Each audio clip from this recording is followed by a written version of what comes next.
देवी को यह सरकार अपमानित कर रही है। और क्या यह अपमान हर महिला, चाहे वो राष्ट्रीय जनता दल से जुड़ी हो या एक महिला के रूप में राबड़ी देवी से कनेक्ट करती हो, उनको दुख पहुंचा रहा है? जाहिर सी बात है। देखिए यहाँ पे बात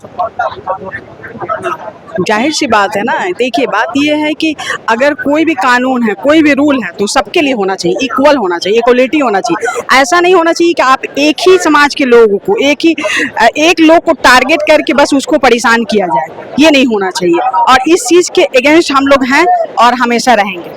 क्या दुख, क्या पीड़ा आपको यहाँ आने पर विवश कर रहा है, इस तपती दोपहरी में यहाँ आकर बैठने को विवश कर रहा है? अब एक चीज़ बताइए कि देखिए यही नई सरकार में महिलाओं को और हम लोगों को कितना परेशान किया जा रहा है कि इतने धूप में, मतलब आप देख ही रहे हैं कितनी तपती धूप है, या अभी का टेम्परेचर कितना हाई है। उस इतने धूप में हम लोग आकर यहाँ पे अपने राइट के लिए लड़ रहे हैं। तो आप लोग कैसे विरोध प्रदर्शित करेंगे? आपका क्या नाम है? मेरा नाम आफरीना खान हुआ। कैसे विरोध आप लोग अपना प्रदर्शित करेंगे, दर्ज कराएंगे इस सरकार से? हम लोग अपना जो भी विरोध करेंगे अपने राइट के लिए लड़ेंगे। और अहिंसावादी हैं, अहिंसावादी हम लोग हिंसावादी नहीं हैं। गांधी जी के पथ पे चलते हुए हम लोग अपने राइट के लिए धरना करेंगे, प्रदर्शन करेंगे, बैठेंगे, सड़क से लेके सदन तक, जहाँ तक जाना होगा जाएंगे, अपने राइट के लिए लड़ेंगे। देखिए हमारे साथ एक सज्जन है जो मुझे लगता है कि शायद अगर मैं गलत ना हूँ तो सीनियर सिटीजन है, और वो आकर इस तपती दोपहरी में बैठे हैं। तो क्या विवश कर रहा है आपको यहाँ आकर इस तपती दोपहरी में यहाँ बैठने के लिए? विवश ये नहीं है, विवश ये सरकार का नियम और कानून बोल रहा है। गलत प्रक्रिया से एक विपक्ष के नेता को इस तरह से इनकी सुरक्षा, इनकी मकान खाली कराने का जो चल रहा है, जबकि इनके यहाँ अपने उन भाइयों को इन्होंने 26 मकान अलॉट करके रख रहा है जो अनधिकृत है, जो दिल्ली में लोकसभा में है। क्या नाम है आपका? मेरा नाम जावेद अहमद है। कहाँ से हैं आप? हम अरवल से हैं। अरवल में जनता उत्तेजित है, क्या चल रहा है अरवल का भी वही स्थिति है जो आज यहाँ देख रहे हैं, वही स्थिति में है। सब इनके पक्ष में एक रूप में खड़ा है, और ये संविधान को ये लोग चकनाचूर कर चुका है, कानून को कुछ नहीं जानता। जबकि हमारे मुख्यमंत्री को ये भी इंडियन पैनल कोड की कोई सलाहियत नहीं है, तो वो जनता को क्या सबक देंगे? और ये अपना दबिश बनाए हुए हैं कि अपने ये साथियों के, इनकी अपने यहाँ से तो कोई राजनीतिक इनकी नहीं है, इनकी राजनीतिक दिल्ली से चल रही है। जहाँ दिल्ली सरकार जो वहाँ से बोलेगा वही ये बोलेंगे, अपने अधिकार से तो इनका कुछ है नहीं। एक नीतीश कुमार जी को इन्होंने बरियारी बैठकर हटवाया, एक फंदा में किसी को फंसाकर इनके नाम को बदनामी करने के लिए ये जो है उसके हटाया गया, और उनको जो है 7 मार्ग में इनका अवार्ड दे दिया। सरकार इतना कुछ पॉलिटिकल वेंडेटा, राजनीतिक विद्वेष के तहत कर रही है, कैसे अपना विरोध दर्ज करेंगे? मैंने 14 करोड़ जो है इनके साथ में आप विरोध करने के, रोड पर जाने के लिए तैयार है, मर मिटने के लिए तैयार, सड़क पर उतरने के लिए तैयार, एकदम तैयार है और मर मिटने के लिए तैयार है। लेकिन डेरा नहीं खाली होगा, सुरक्षा नहीं, हम लोग सुरक्षा इनको करेंगे और सुरक्षा में रहेंगे। मतलब आप कह रहे हैं कि सुरक्षा की जरूरत नहीं है, क्योंकि हम सुरक्षा करने आ गए हैं। हमको ऐसी सुरक्षा की जरूरत नहीं है जिस सुरक्षा को वापस लेने के लिए राजनीतिक षड्यंत्र किया जा रहा है। हाँ, तो राजनीतिक इसलिए कि ये अपने दिमाग से, मतलब कार्यकर्ता सुरक्षा देंगे। कार्यकर्ता देख रहे नहीं, आप तो देख रहे हैं कि कार्यकर्ता कैसे बैठी हुई है, ना किसी से मांग है, ना किसी का चैन, एकदम अपने ठाठ से इज्जत और सम्मान के साथ इनकी सुरक्षा में बैठा हुआ है, अपने लोगों में बातचीत कर रहा है, सामान्य रूप से सब लोग के साथ बातचीत हो रही है, और सुरक्षा, और क्या होगा, इनका सुरक्षा में हम लोग खड़े रहेंगे। तो देखिए, आपकी उम्र कितनी है? हमारी उम्र 76-77। देखिए 76-77 साल के अरवल से आए हैं। क्या नाम है आपका? जावेद अहमद। जावेद अहमद, 77 के जावेद अहमद, 77 साल की उम्र में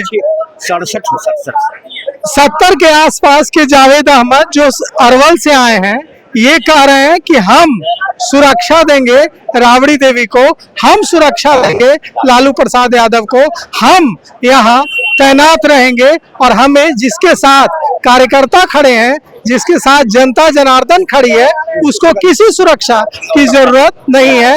रखो अपनी सुरक्षा, हमें नहीं चाहिए। कि राजनीति में सत्ता का केंद्र रहा राबड़ी आवास, यहाँ अब कोई सुरक्षाकर्मी नहीं दिख रहा, यहाँ अब कोई सुरक्षाकर्मी नहीं दिख रहा, लेकिन कार्यकर्ताओं की फौज जरूर दिख रही है। कार्यकर्ता नेता आकर दरी बिछाकर दरी पर बैठ गए हैं। एक बाबा भी हैं जो बैठे हुए हैं, देखिए मंत्रोच्चार कर रहे हैं शायद। और राष्ट्रीय जनता दल के कई कार्यकर्ता नेता बैठे हैं, पहुंचे हैं और धरना चल रहा है। धरना यहाँ चल रहा है। ये धरना किसके विरोध में? ये धरना उस पॉलिटिकल वेंडेटा के खिलाफ है, राजनीतिक प्रतिशोध के खिलाफ है, जो राजनीतिक प्रतिशोध सम्राट चौधरी सरकार के एक्शंस में दिख रहा है। क्या राजनीतिक प्रतिशोध दिख रहा है? बिहार की पूर्व मुख्यमंत्री राबड़ी देवी, बिहार के पूर्व मुख्यमंत्री लालू प्रसाद यादव की सुरक्षा को घटा दिया गया।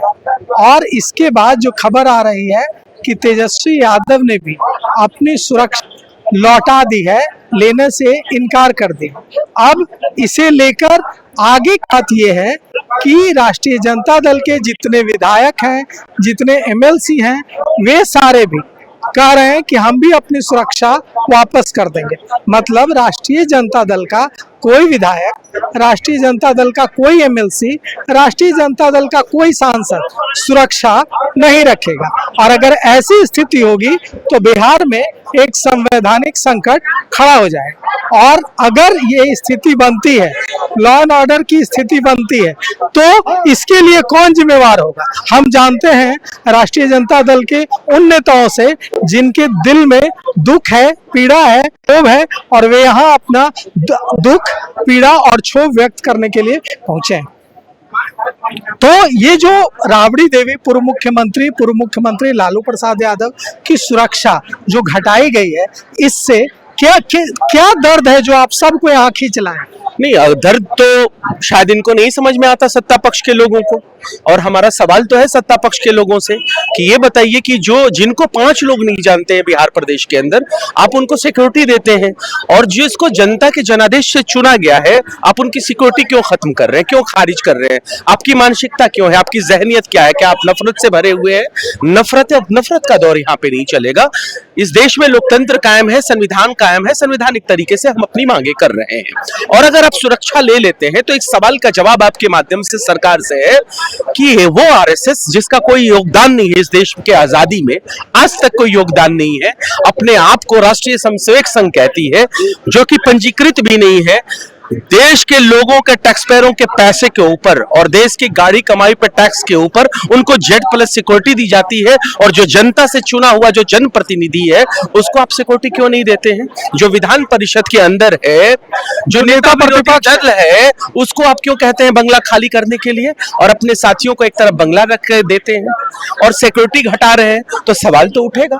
और सवाल इसलिए उठेगा कि सत्ता पक्ष के लोग इतने बेशर्मे हैं कि उनको विपक्ष के सवाल से डर लगता है, यानी जनता के सवाल से डर लगता है। इसकी वजह से कुछ न कुछ नए रोज ड्रामे प्रपंच रचने की कोशिश करते हैं, काम करते हैं। अब कहा जा रहा है कि राष्ट्रीय जनता दल के सारे विधायक, सारे एमएलसी, सारे सांसद कह रहे हैं कि हम भी सुरक्षा नहीं लेंगे, हमारे नेता सुरक्षा नहीं लेंगे तो हम भी सुरक्षा नहीं लेंगे। ये उनका अपना मामला है। अभी गौतम कृष्ण जी थे, हमारे विधायक हैं, उन्होंने कहा कि शाम तक हम भी अपनी सुरक्षा को वापस कर देंगे। तो ये बिहार का मर्म है। जो 1,90,00,000 जिसको नेता प्रतिपक्ष के चेहरे पे लोगों ने वोट दिया, ये दोनों डबल इंजन की सरकार को अगर मिला लिया जाए तो हमारे बराबर नहीं आते हैं। ज्ञानेश कुमार की मेहरबानी से, इलेक्शन कमिश्नर की मेहरबानी से आज सत्ता में बैठे हैं। 10,000 रुपए ट्रांसफर करने के महिलाओं के खाते की वजह से बैठे हैं। हम सवाल उठाते हैं कि 1,90,000 बची हुई राशि आप कब दीजिएगा?